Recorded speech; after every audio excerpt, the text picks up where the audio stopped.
Hello everyone and welcome. I'm Ishani Bihari and today we have the pleasure of speaking with Professor Susie Roy. One of our students' most beloved faculty member, Susie ma'am was initiated into yoga in 1998 and studied at the International Sivananda School in Kerala. She's currently in her 12th year as a visiting faculty at SOIL, where she has formulated and conducts a course in wellness through yoga and basic Ayurveda. She also teaches in Europe and across Asia with the Global Leadership Program. Welcome, ma'am. Thank you so much. It's lovely to be with you. So, ma'am, could you tell us a little bit about yourself and your journey so far? Wow. Okay. The short version, you know, when you get to be in your 70s, there's a long version too. But, yes, I feel like I'm the luckiest person on the world because 25 years ago, I found my passion and the meaning to my life. And it was through India and through yoga. Yeah. And it all happened so unexpectedly.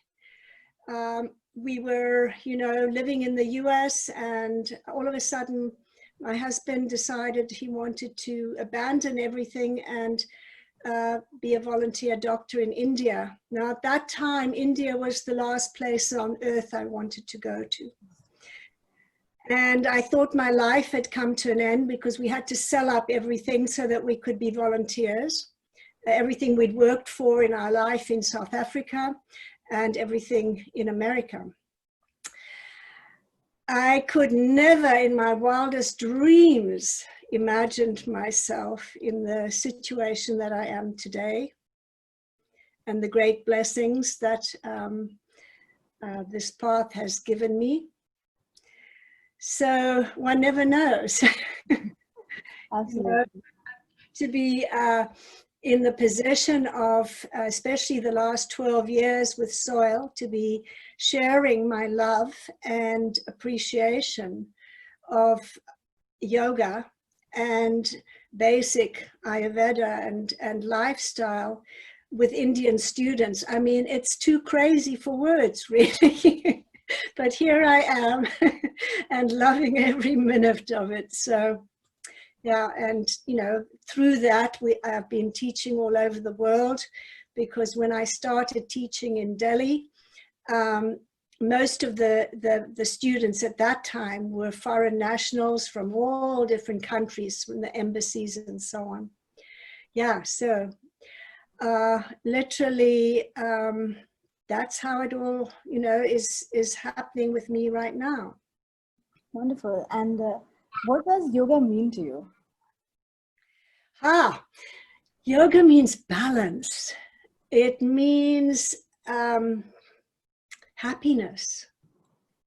And you know, in the Shivananda tradition that I'm trained in, and the disciple of Shivananda, Swami Vishnu, we teach in the banner of health is wealth, peace of mind is happiness. Yoga shows the way. And you know, in my own life, over the 28 years that I've been practicing and teaching, it's certainly, I don't need convincing. Wonderful. So what inspired you to deep dive into the practice and become a yoga teacher? Well, actually, it was my own health. You know, when we first came to India, we were in a voluntary service at CMC in Vellore. It's a big teaching hospital in Tamil Nadu. Mm-hmm. And I wasn't well. Okay. And I was surrounded by top-notch doctors, but nothing, no medicines and nothing was really working. What had happened was when I first came, my whole system shut down. And I guess in retrospect, I hadn't realized what a big shock I'd gone through, you know, to leave my children and so on. Anyhow, and And I asked in desperation one of the doctors, don't you have anything from the Indian paradigm, you know, or Indian medicine? I'd heard so many wonderful things that would help me. So he said, not really, you know, no. But you know how sometimes, this is in the early 90s. And, but he said, you know, my uncle left me a yoga book. I'll bring it and maybe something in there will help you. So it did. I did what the book told me to do for this particular situation. Mm-hmm. And within hours and within a few days, the whole system unblocked. Wow. It felt amazing. And this, of course, tweaked my interest because I, at that point, hadn't, you know, everything was a little woo-woo, mm-hmm. and hadn't really given it much thought, how shifts in energy can shift one's whole physiology. Right. And so I started to look for a yoga teacher, but there were no English yoga teachers around. And so I just carried on practicing out of the book. Wow. And then after the year at the hospital, we moved to 3 years in voluntary service with His Holiness the Dalai Lama in Dharamsala. Okay. And again, I looked for a yoga teacher. But in those days, the people that were practicing yoga up there were dreadlocked Westerners that looked like they needed a bath, and they were all high on I don't know what, but it didn't connect with me at all. So I just carried on practicing, and in that time I got into Vipassana Meditation, which was also great, wonderful.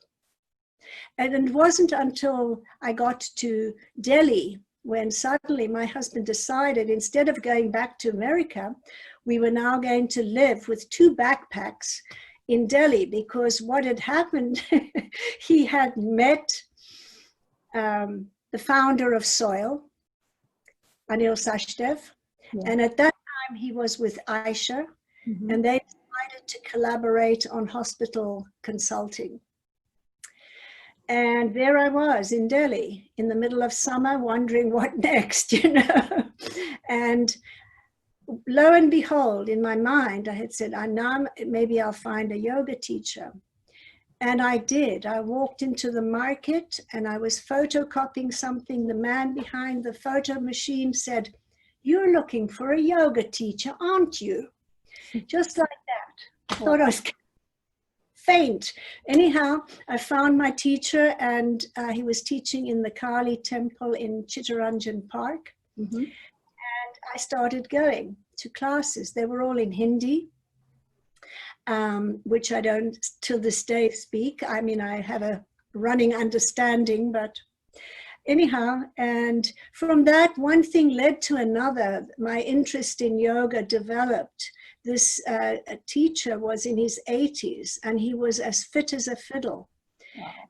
He could twist himself around, you know, into a little beanpole. Mm-hmm. And he was running around in his 80s, running around Delhi, curing people with yoga, holding camps. And so I'd help him with that.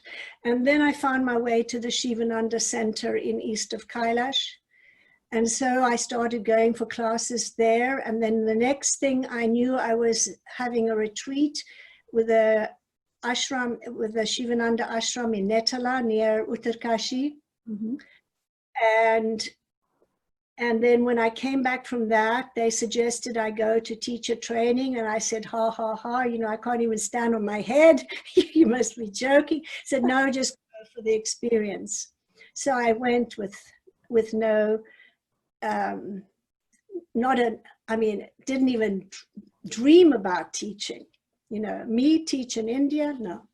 Anyhow, so I went, and I ended up staying, instead of just for the 1 month of basic training, I stayed for nearly 3 months, and I did the advanced training. And truly, it was life-changing. And I mean, at the end of that, you could have marched me up Mount Everest. I would have said yes.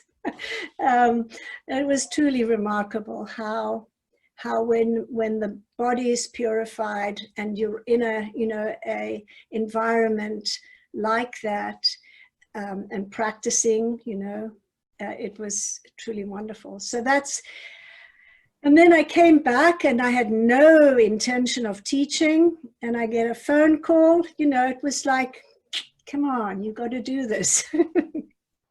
And I got a phone call from the Tushita Buddhist Center, the director, and she said, I hear you teach yoga. I said, no. She said, we need a yoga teacher because the lady who teaches Tai Chi has gone away and we need the funds for the center. So I said, who's going to come? And so she said, don't worry, I'll find some people. And that's how it started. Slowly. And, you gain confidence, you teach under great teachers and so on. So yes, I guess I got roped in and like that. Wonderful. And thank you for sharing this wonderful journey. And we're lucky that all of that happened because, you're finally with us. So how do you think yoga helps B-school students? Why should it be taught in education institutes? Because when you manage your prana, when you manage your energy, you manage everything about you. The Indian yogis were the first time management experts because they knew the value of time. And in a single practice, you're covering the whole person, the body, the prana, the energy, the relaxation, learning to relax. Learn to relax on the fly, which every corporate leader needs to be able to do. Otherwise, you burn yourself out. And you need to know a little bit about proper fuel, proper nutrition, and of course, positive thinking and meditation. So it is truly a magnificent education. It's the core, for me, it's the core of transformational leadership.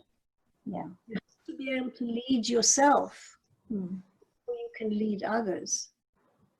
So I think it should be, definitely it should be in schools, when learning to breathe. Breathing is a hot topic at the moment out there in the world. And yogis have been teaching about nose breathing for thousands of years. They knew. Wonderful. And that's why yoga and wellness is such an important subject in our curriculum at SOIL as well. I mean, all thanks to the work that you've done and, the training that the students get. Well, it's an integrative education that the students get because they're getting, from the founder, they're getting the transformational leadership aspects. From the yoga, they're getting the actual physical practice because, talking is wonderful and helpful, but when you start to feel it in your own body and you notice the shifts, with practice, it needs to be a little practice. The great Swami Shivananda would say, it's the practice of little, a little of exercise, a little of breathing, a little bit of relaxation, a little bit of good nutrition, a little bit of meditation, a little bit of satsang, a little bit of kirtan. Little. You don't have to go sit in a cave. You need to use it in life. And cumulative thing that happens. So, I mean, as far as the SOIL students go,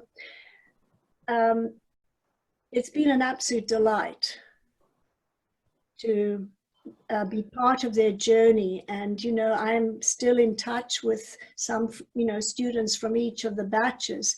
Some students take it to heart more than others. Mm-hmm. Of course, that's human nature. But all we can do is sow these seeds. Wonderful. And could you tell us a little bit more about the course and the actual curriculum that is followed? Yes, you know, the course is based on Swami Vishnu's 5 points of yoga.